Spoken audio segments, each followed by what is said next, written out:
Pernah nggak kalian berpikir bahwa satu klik share dari kita itu bisa merusak hidup seseorang? Atau satu komentar yang kita anggap bercanda itu ternyata bisa menjadi luka bagi orang lain. Nah, halo teman-teman semuanya, hari ini kita nggak akan cuma ngomongin soal media sosial, tapi kita akan belajar tentang tanggung jawab kita sebagai manusia. Tonton sampai habis ya, bye-bye. Teman-teman, kita hidup di dunia digital. Semua serba cepat, semua serba instan. Lihat komentar, langsung balas. Lihat berita, langsung share. Lihat postingan orang lain, langsung menilai.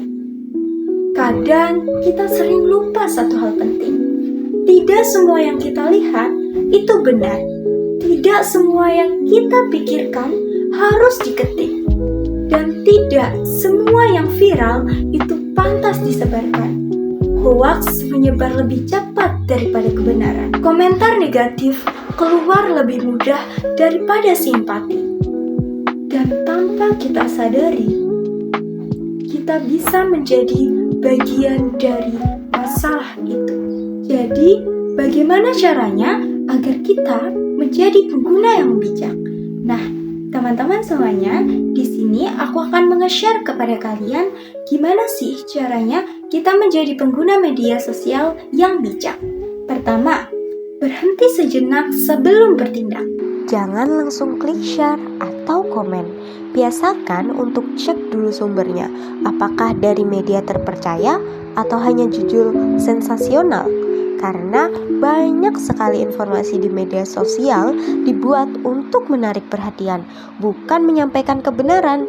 Dengan berhenti sejenak, kita memberi ruang untuk berpikir, bukan sekedar bereaksi. Kedua, gunakan empati, bukan emosi. Saat melihat sesuatu yang memancing emosi, wajar kalau kita ingin langsung membalas.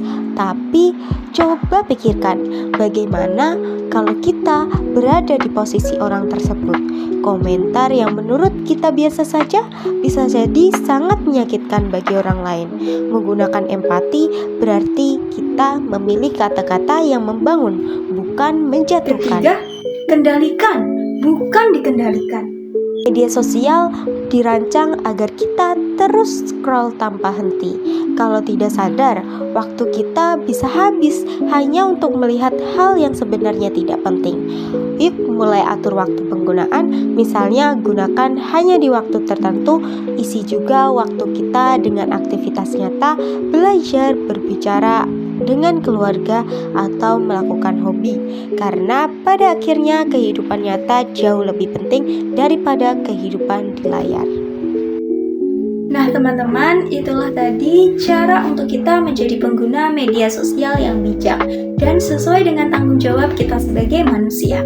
Karena yang bijak itu bukan soal aturan, tapi itu adalah kesadaran. Sebelum video ini selesai, coba jawab pertanyaan ini dengan jujur. Apakah aku sudah bijak dalam bermedia sosial? Jika belum, yuk bisa hari ini menjadi awal perubahan. Mulai sekarang, yuk gunakan jempolmu untuk menyebarkan kebaikan, bukan kebencian. Karena dunia digital yang sehat dimulai dari satu orang, yaitu kamu. Dan langkah kecil dari kamu bisa membawa perubahan yang besar.